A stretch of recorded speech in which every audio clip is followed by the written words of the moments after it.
Hey everyone, and welcome back to Exposed, Scandalous Files of the Elite. I'm your host, Jim Chapman, and today I'm bringing you a case of stalking. And y'all, this one may surprise you just a little bit because it's not from someone you may expect. So a civil suit surfaced on August 26th of this year, and it was accusing and alleging that a Riverside County, and y'all, Riverside County is in California, a Riverside County sheriff's deputy by the name of Eric Piscatella. A civil suit came out accusing him of stalking, and it was filed by a social media influencer by the name of Brianna Ortega. Now, a little bit about Brianna Ortega. She is a really large social media influencer. She has over 145,000 Instagram followers and over 32,000 TikTok followers. She focuses on fitness on her social media, and she'll take pictures of herself. And you've seen these fitness Instagram videos and pictures where basically you're standing in front of a mirror, you're doing selfies, etc. She's 29 years old, and as you may expect, she's a beautiful girl, very in shape and not what you would consider shy to show off her body, I guess. She's also a mother of 3 children. Now, as I mentioned, the defendant in this case is Eric Piscatella. Eric is a 30-year-old or was a 30-year-old deputy with the sheriff's office when all this got filed. He had worked as a sheriff's deputy for approximately 5 years when he and Ortega crossed paths. So let's get into the wild chain of events that occurred when this happened. So in September of 2023, Brianna was attending a county fair, and she was with her son and her daughter, and while she was walking around the fair with her kids, they're doing what you do at fairs. They're playing various fair games in the midway, and her son spots some sheriff's deputies handing out stickers to all the kids. Now, that son then approaches the deputies, and among them is Eric Piscatella, and he gives this kid a sticker, and as he's pulling the stickers out, giving them to this kid, a conversation ensues between Ortega and Eric. And in the course of that conversation, Eric asks Brianna what her name was, which she tells him, and that's pretty much where the conversation ends. Nothing beyond that. No numbers were exchanged, no emails, nothing beyond her just telling him her name. Now, Brianna's kids, they got some stickers and off to enjoy the rest of that fair. So according to Ortega, this interaction was innocent enough. She didn't really think any more about it. And it was kind of a forgettable conversation in her words. So life goes on, and fast forward about 3 months, and now we're in January of 2024. And Brianna is chilling out at home. She's looking through her Facebook, Instagram, whatever. And she gets a text from an unknown number. Now, the texter claimed to be her, quote, personal private officer. And Ortega, she was pretty used to getting these weird, off-the-wall, unsolicited, flirtatious texts. And a lot of that was due to her large social media presence. So she just kind of shrugged it off. She did, however, respond back and ask this mystery person how they knew her. And the texter responded, they met at the fair. She then recalls the sticker incident that I just told you about. And so this kind of freaked her out. And she quit responding after that because she knew she did not give this deputy her phone number. And she's like, oh, how the heck did this guy figure out my number? It also kind of freaked her out because one thing I didn't tell you was prior to the texting incident, Officer Eric shows up in full uniform at her door. And he's inquiring at that point about where Ortega's daughter is. Now, I'm not sure exactly what the officer used as the context for asking where her daughter was, but I do know that according to Ortega, something didn't seem right to her. She didn't tell Piscatella the location of her daughter, and he was making up some kind of bullshit about this that sort of halfway made sense. But regardless, she didn't say where her daughter was because those red flags came up, right? So at this point, you have 3 interactions with this guy. The first at the fair, the second at her home when he was asking about her daughter, and the third, those text messages. And this is all in about 3 months' time. Then in February of 2024, Ortega reaches out to Eric Piscatella. So it's the other way around. But she did it to help her sister. Her sister was going through some things, and she had actually become the victim of a crime. So she reached out to inquire about some things with her sister, but she didn't realize this deputy has issues. And when you got those kind of issues, the worst thing someone can do is give any attention to that person, because that's adding fuel to the fire, right? Well, she reaches out for assistance, and according to Brianna, rather than help her with her sister, Deputy Piscatella asked Brianna out on a date, which she said she flatly turns him down. Now, this totally freaked her out even more than the other occasions with this guy. It freaked her out so bad that she actually changes her cell number at this point. So unbeknownst to Brianna, by this point was the lengths that this deputy went through to get information on her. To get her phone number, he actually searched her name. This was in January of 2024 through the patrol vehicle's computer. This is also how he got her address, which he used on the call where he showed up at her house and he was asking her where her daughter was. That's how he was able to find her house. He was actually searching that shit through a company computer. By the time of the latest incident in February of 2024, when she needed help with her sister and he asked her out on a date and she had to change her phone number, this guy's interest was clearly turning into an obsession. According to court documents, it became almost a routine thing for Deputy Eric to access Ortega's information on law enforcement databases. On July 2nd of 2024, he allegedly ran Ortega's license plate using his work computer. Then he shows up yet again at her house. He bangs on her door. When she answers, he makes the claim that a black man with dreadlocks had just been seen jumping over her back fence in an attempt to break into her home, which Brianna, she had just got home 3 minutes prior to when this deputy was banging on her door. And that led her to believe, wait a minute, he had to be following me and surveilling me, waiting for me to get home. And get this, while he's telling her this, in my opinion, bullshit story about a guy attempting to break into her home, he starts making romantic comments to her. He tells her things like she looked beautiful without makeup. And according to Brianna, the way he was saying it was not in a sweet, complimentary way, but a scary, almost sleazy way that made her feel very uncomfortable.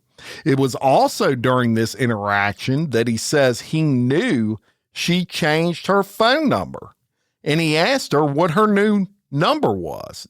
Well, in her mind, he's going to text me right here and now if I tell him the wrong number, and he's going to know that I gave him a fake one, and he's going to freak out. So under duress, she gives him her new number. And y'all, a lot has been made of her doing this. Some people are like, did you really not want this guy's attention? I mean, you gave him your number a second time after you changed it. But put yourself in this position. You have an officer that will not leave you alone. You have never given him any information, and he knows all your information. Not only that, but he knew that you changed your phone number when you never told him. Couple that with the fact that he's a police officer. I mean, they have arrest power, but also a lot of public trust. And it's a pretty scary situation for a young, beautiful 29-year-old single mother with 3 kids. So she gave in and she gave him that new number. And just as you may suspect, shortly after Ortega gives the officer her new number, he starts texting her yet again. And in one of those texts, he even tells Brianna he was going to, quote, steal her from her boyfriend. But by this point, Brianna has had enough. He just pushed her over the edge with all that shit. And she reports all of it to law enforcement. She gives them the text message evidence and explains to them everything I've already told you about these interactions with this police officer. So law enforcement takes that and they investigate it. And that is when they discover these massive amount of searches that Deputy Eric Piscatella had made through the law enforcement database as it related to Brianna Ortega. So Piscatella, he gets arrested and he's charged with 7 felony counts of unlawful use of the sheriff's department's database. That means that he searched for her on 7 different occasions, and those are all felonies. And on July 23rd of 2025, what do you think he does? He gets charged with this stuff, and he takes a deal. He pleads guilty, and in exchange for that guilty plea, all of those charges get reduced to misdemeanors. And what do you think he got at that point? Well, you guessed it, probation. Now, it was just shortly thereafter that this civil lawsuit that I'm covering today comes out. And in this civil lawsuit, Brianna is not only suing Piscatella, but also a guy by the name of Chad Bianca, who is the chief of police. He's responsible for his employees, right? And another officer by the name of Martinez Marino. And she was suing him for culpability because he allegedly knew of the incidents and he did not report them. And I gotta say, I don't blame her. She gets no justice here from the criminal side of things. I mean, this dude got probation. He's obviously got a major problem. And let me tell you, it may not be the case in this case, but in many cases, these stalking incidents, that's how it starts. And then it turns into rape. And then sometimes it turns into murder. So you got to be real cognizant of this. And I don't know how many times she had to tell this guy no and how many lengths she had to go through, such as changing her phone number, and he would not leave her alone. So I don't blame her. She got no justice. And this guy was bordering, in my opinion, on something much more sinister had she not reported him when she did. And look, you'll never find someone more pro-police than Jim Chapman. But here's a newsflash for you. Good cops, they hate bad cops more than the general public hates bad cops. Because it's those bad cops like Eric Piscatella that not only put a black eye on the entire law enforcement industry as a whole, but it also makes it extremely difficult for the good cops to earn back the public trust. So I will keep you updated on this case as more updates become available. I know this wasn't a super long case, interesting nonetheless, and I knew you would enjoy hearing it.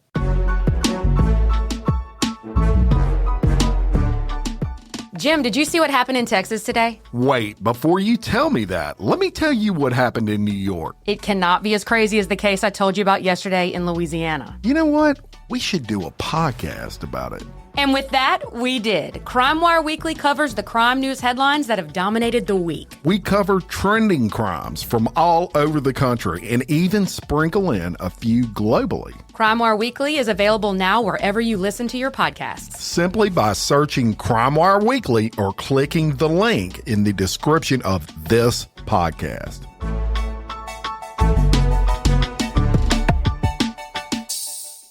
And of course, because it was a little shorter than my normal podcast that I give you, I'm going to give you a double edition of Exposed Scandalous Files of the Elite today. And I'm going to jump into another story that I have for you. And this is about another bad teacher by the name of Stacy Schuler. So to tell you her story, I'm going to bring you to Mason, Ohio.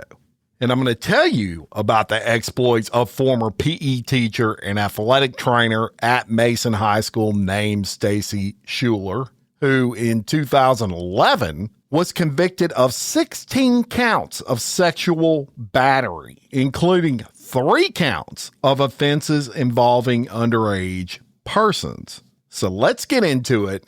And I'm going to take you back to 2010 for this one. And Stacy at this time was a 32-year-old gym teacher at Mason High School. She was also the athletic trainer for the Mason High School football team.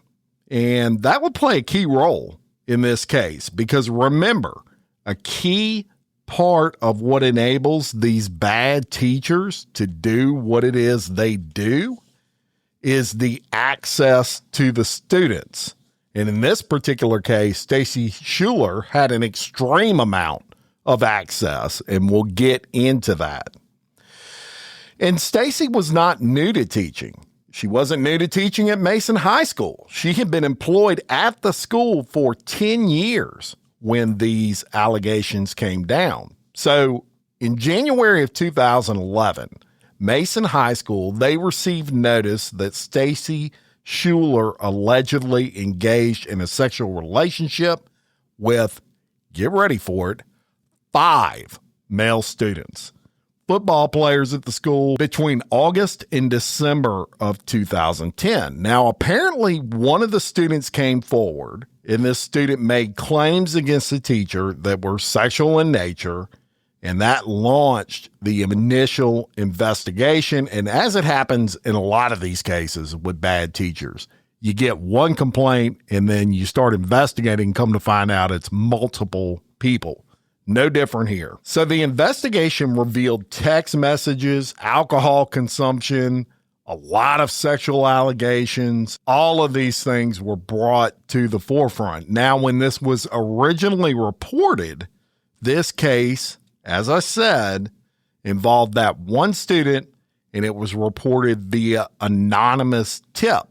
So police, after they discovered another 4 students were involved, they knew that they were going to have a problem on their hands if they didn't act quickly. They get the word to this teacher of these allegations, and Stacy actually turns herself in to police. Now, eventually, she has an arraignment. She bails out. In this case, goes to trial. Now, this is where the absolutely wild details of this case come out at the trial. And incidentally, all 5 of these students were 17 during the incident, which is important because at the time, the age of consent in Ohio was 16. But they did have a law similar to many states now that says even if you're 17 and you consent to sex, if it's with a teacher, it's a criminal offense. So she was still charged criminally, even though technically these kids were 17 and could consent to it. She was in a position of trust, and that's why she was still charged. So in trial, one of the students testifies, and he describes a situation where he had injured his ankle at football practice. And he texted Schuler and asked if she had anything for pain. She replied that although she didn't have anything for the pain, if he still wanted to come by for a visit, he could, meaning come by her house. Red flags everywhere, right? So he goes over to her house and he has a friend with him. And you can't blame this kid. I mean, he knew what was up. He knew what time it was. This teacher telling him, oh, if you just want to come and hang out, he knew what was up. He had a friend with him. And Stacy Schuler, good-looking woman, and from all accounts, very flirtatious with these football players. So he and his friend go over there, and Stacy makes both of them what she termed as vodka smoothies. How about that? Sounds like daiquiris to me. While they're there, according to this student in the trial, they then smoked some weed, at which point she gave him a massage. And he said she was making overtures to him that he took as being an invitation to have sex, which they did. Now, I've covered a lot of freaky teachers on bad teachers, but Stacy Schuler, she may be the freakiest I've covered thus far. He described the incident saying during this visit, quote, she just looked at me and said, do whatever you want to do to me. He testified that he and his friends took turns having sex with Stacy 2 times each. He said at some point, the 3 of them went outside to have a cigarette. And the attorney then asked, wait a minute, were all 3 of you naked when you went outside? And the boy replied, yes. He went on to say the second time he and the other boy went to Schuler's house, just 5 days later, this was on August 27th of 2010, he had sex with Schuler on her kitchen counter. He said he stopped after 2 visits, and when the attorney asked her why, he said he had become interested in another girl his age.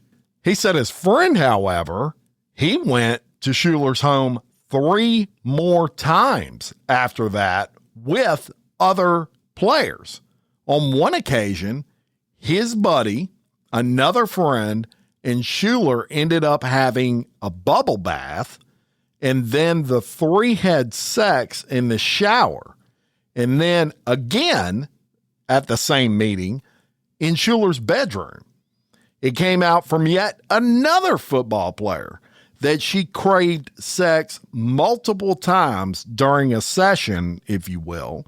And he said when he and his friend were having a threesome, he finished and turned down having sex with her a second time on that meeting because he said, quote, I was getting grossed out about all of us having sex with her and how easy it was. Another football player testified that Schuler and himself had sex at her home 7 times during his 5 visits to her home. He said that he and 1 and even sometimes 2 other friends would go to her home and they would all have sex with her together. And that included shower sex and massage oils. And get this, a teacher's aide, a 19-year-old teacher's aide, said in the trial that Schuler told her about the sex escapades and that, quote, she was about to lose everything because of these sex escapades. This is before she got caught. She just had a feeling she was about to get caught. And another 18-year-old teacher's aide testified that Schuler told her apparently the day after an incident that she had a hazy head due to a hangover, but she could recall helping one of the football players put on a condom. So you got all this evidence and testimony just mounting heavily against Schuler, including some DNA from one of the boys that was pulled off of a mattress. And the defense and Stacy Schuler, they suddenly change her plea from not guilty to not guilty by reason of insanity. I know what you're thinking. How can that happen? Well, there were several levels to the defense team's defense of Stacy Schuler. Now, first, she tried the I am a victim defense. She claimed that while she would drink with them, the students would allegedly get her drunk and then take advantage of her after she was drunk. She said that she would never do those things sober and that she was the victim. Now, the problem with that defense is that this happened on 5 different occasions. It was not a one-time thing, so you can throw that defense right out the window. The second level of her defense was she was suffering from PTSD at the time from a difficult divorce. And keep in mind, folks, this divorce was in 2006, 4 years prior to any of this shit coming out. And the defense also said she was bipolar and she was taking the drug Zoloft, claiming that it could have contributed to her behavior. However, the biggest issue with the defense was that prior to everything coming out, no one at the school, from an adult standpoint, saw any signs of anything outside of this teacher being a great teacher. She seemed happy. She never seemed depressed, all those sorts of things. So what happened in this case? Well, on October 27th of 2011, Stacy Schuler is found guilty on all 16 counts of sexual battery and 3 counts of providing alcohol to minors. And she's sentenced to 4 years in prison and required to register as what's known as a Tier 3 sex offender, which is the highest tier possible in Ohio. So that's it, right? She serves her time, whatever. Nope, never goes that way, does it? In November of 2012, after serving just over a year into her sentence, Stacy applies for early release. And part of that process is to write a letter to the judge. Anytime you apply for early release, regardless of the crime, you write a letter to the judge. And Stacy writes said letter. And guess what? I have said letter in front of me. I'm going to read it to you quickly. It says, Honorable Judge Peeler, I'm writing you this letter to request you consider allowing me an early release for my 4-year prison sentence. I've been living at the Ohio Reformatory for Women since October 31st, 2011, after leaving the Warren County Jail. Although I did not take the opportunity to speak publicly at my trial, there are some things I would like to share with you now in order to help make your decision about my judicial release. I would like to begin by saying how ashamed I am of my actions and behaviors that led me to my incarceration. With all of the education and training I've had in mental, emotional health and substance abuse, I did not ask for help when I certainly needed it. Looking back on my life during the fall of 2010, I can clearly see how I was beginning a downward spiral that led to poor decision-making and some very serious consequences for me and others. I knew my depression was deepening, my workload was increasing, and my sleep deprivation was worsening.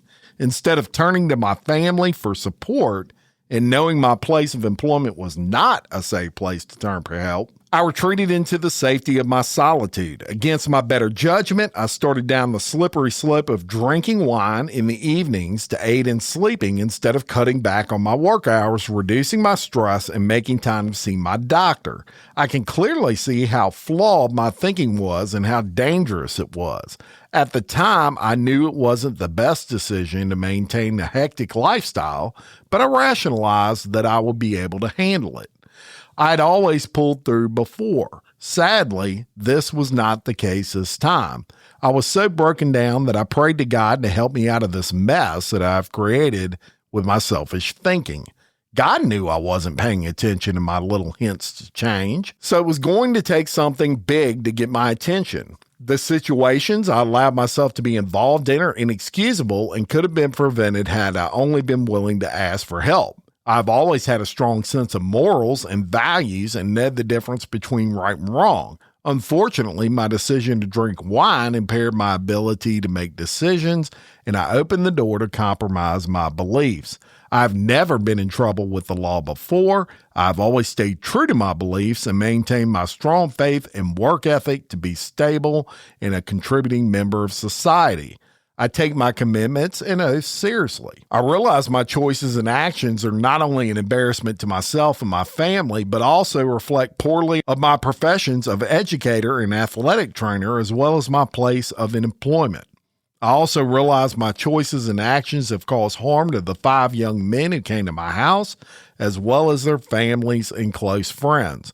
My choices and actions also harmed all of my students, athletes, parents, co-workers who looked up to and trusted me to do the right thing. Since I've been in prison, I have taken every opportunity to heal and work on becoming a healthier individual, as well as giving back to the other women here. I requested to be on the yard crew for my job. There are only a few small number of people who have the privilege of working this job. By doing this, it provided me with the opportunity to take care of the prison grounds by shoveling snow, cutting grass, edging, trimming trees, painting, cleaning out condemned buildings, taking trash to the dumpster, separating the recyclables, disposing of hot trash, and various other duties as decided by the captains. This is a job that takes a large amount of trust, as I am working out of the direct supervision in tempting situations where I could break the rules.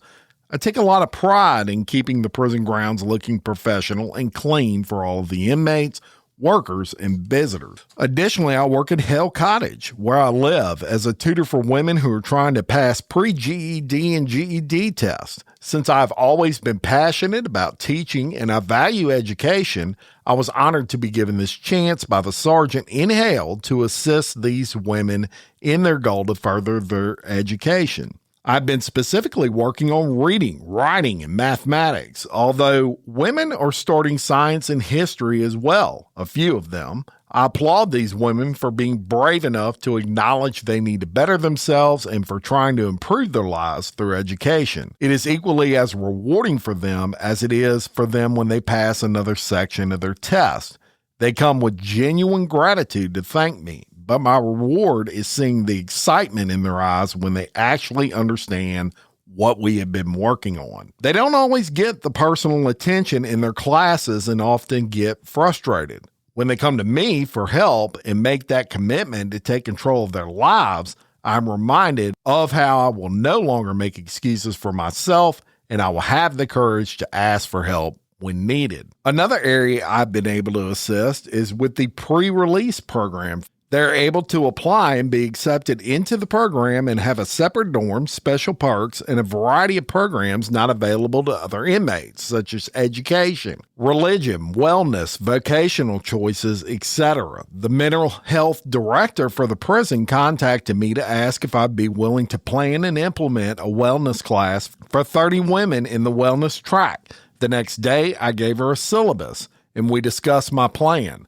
The following day, I began teaching a 2-day per week, 90-minute wellness class incorporating meditation, yoga, healthy eating, decision-making, etc. It is such a pleasure to share techniques with these women who are trying to make positive changes in their lives to ensure their rate of recidivism will be 0. They have opened up so much to me since the course began and have allowed themselves to become vulnerable in order to heal and grow. I've had the pleasure of meeting the families in the visiting hall where they share with me how their loved one is developing into a healthy, mature woman and then thank me for assisting with the process. I always thank them in return because these women teach me daily how to become a better person through their courage to grow. Another wonderful opportunity I've had is to teach yoga class to other women who were in admissions with me, which then blossomed into the opportunity to teach a weekly class at the rec center open to all inmates. While I was in admissions, I saw how scared and alone these women were and how this caused them to act out. After living in general population, I realized it was the same there too. Fear and loneliness cause many women much unhappiness. After attending yoga classes on a regular basis, they would tell me how freeing it felt to work through their emotions with yoga. Some of these women have been living in the same negative patterns for many years and were open enough to the idea that there might be a better way to live. This, again, is a lesson for me, which taught me I can always learn and practice healthier ways to deal with my problems. In addition to my work and volunteer activities, I've been involved in many activities and groups through mental health. I meet every 6 weeks with a psychiatrist who diagnosed me as being bipolar. He manages my medication and behaviors to see if changes need to be made. He's very strongly recommended a mood stabilizer when I first arrived, but he gave me the chance to prove to him that I can balance my moods through various techniques that I've learned over the years: staying active, eating healthy food, getting sleep, reducing stress, practicing yoga, among other things. Although the sleep and nutrition parts are challenging in prison, I've been successful in balancing my moods to the point where I'm not taking additional medication. I've also learned through meetings with my psychologist that my overactive schedule is how I kept myself from the more negative, depressive moods I don't enjoy. Over the years, I've learned how to adjust my activities so that I could avoid darker moods associated with being bipolar. My psychologist and I spoke about different groups that would be beneficial for me to participate in for my healing. Although many groups have significantly long waiting lists based on outdate, I have completed the domestic violence group, which taught me my warning signs to look for in future relationships and showed me how unhealthy that my marriage was. It also made me realize you do not have to be in a domestic relationship to be in an unhealthy relationship. Through my weak boundaries, I have allowed myself to be manipulated by aggressive individuals, and many of my relationships were violent. I also attended and received a certificate for mental health wellness while in admissions. I'm on the waiting list for boundaries courses, a bipolar group, and a few other decision-making healthy living groups. Even if I do not complete these groups before my release, I plan to seek similar help groups and counseling to grow as an individual. One group that I requested to be in immediately after arriving was the sex offender group. Although the law has changed and this group is no longer mandatory, I requested that mental health add me to the class list. I realized I will have a constant reminder of my poor decisions for the rest of my life, as I will have to register as a Tier 3 sex offender every 90 days for as long as I live. More than that, I am aware of the consequences of my choices on others and will have to deal with the hurt and pain caused by my actions. This class only reiterated that point and reminded me how many hurting people there are in the world. I do not want to be the cause of any suffering to any living being ever again in my life. I also created an inaction plan to identify personal risk factors that I need to be aware of that could trigger becoming involved in harmful situations and how to combat those. The big areas for me would be to abstain from alcohol consumption, ensure adequate sleep, keep a reasonable work schedule, set and enforce healthy boundaries for myself and others, and to ask for help when I need it from my support group. Besides my various jobs and classes, I regularly attend support groups, as well as AA, Alcoholics Anonymous, weekly meetings. I have gained much insight into my behaviors by listening to the women in recovery share their stories and growth process. I now know that I am codependent in the sense that I want to help everyone, to the detriment of helping myself. I understand that I turn to alcohol to help me sleep instead of taking the time away from my work to make a doctor's appointment or just cut down on my schedule. Because of this, it leads me to continue making poor decisions for my own health, which eventually led to poor decisions that affected other people's health. I fully realize how significant the consequences of putting my needs behind the needs of others are, and I will no longer delay asking for help when I need it. Another wonderful opportunity that I have since arriving here is the chance to deepen my faith through the various religious services offered. Each week, I attend Catholic Mass and a Protestant church service. Twice a month, I attend Buddhist meditation class, which is offered twice a day. I've attended a weekly Bible study course and praise ministry activities when offered. I'm amazed how much I've learned from the time I have spent just from observing and listening to the women around me, and have come to realize how much pain and suffering in this world could be prevented through proper educational opportunities and outreach programs. Ohio Reformatory for Women is a last resort to help people who need intense restructuring of their lives, and should therefore provide opportunities to educate, rehabilitate, and help inmates so that upon their release, they may have skills, knowledge, and support to be law-abiding citizens. Unfortunately, from my experience in prison, which is likely due to the prison being understaffed, many women are scared to leave the safety of the prison walls because they have not yet developed a strong enough moral character to fight their personal demons and regain the confidence and inner guidance to make healthy decisions in their lives. I consider myself lucky to have had the chance to enroll in and attend programs and classes that help me elevate the areas of my life that need to be worked on. Your Honor, thank you for considering my judicial release. I respect your decision and realize the difficult job you have to balance and weigh the options of giving chances to people like me by granting an early release versus consequences to be dealt with if we do not live up to the court's expectations. I've learned throughout the last 2 years how strong my family and friends support group is, and that it is not only okay to ask them for help when I need it, but it is absolutely necessary. I've learned to appreciate even more the value of my education and my ever-growing faith in God. For healthy decision-making and boundary setting, I need to use my education, my faith, my moral values, and yoga by which I live. I've learned it is never okay to allow myself to get so worn down physically, mentally, emotionally, and spiritually that I turn my back on everything and everyone that keeps me on the right path in life. I realize now more than ever that I can do nothing on my own. It is only God's grace and strength that I live every day according to His will, and I must ask daily for the guidance to fulfill His purpose for me. I acknowledge that through my wrong-mindedness, I have brought hurt and pain to numerous individuals who trusted me and had faith in me. I continue to pray daily for peace and healing for all that I may have harmed. Respectively, Stacy Schuler. Now, why did I read you that long ass letter? Well, that's because I wanted you to know what the judge read, because it plays a very important role in what I'm about to tell you. The judge considers it, and shockingly, at least to myself, she's actually released from prison on November 13th of 2012. So there you have it. And I'd be curious to know what your thoughts are on this. Should she have been released after hearing that letter she wrote the judge? And what is she doing now? You may wonder. Well, she owns a business in Ohio where she teaches yoga to women in the Dayton, Ohio area. And that's all I got for you today. A double dose of exposed scandalous files of the elite.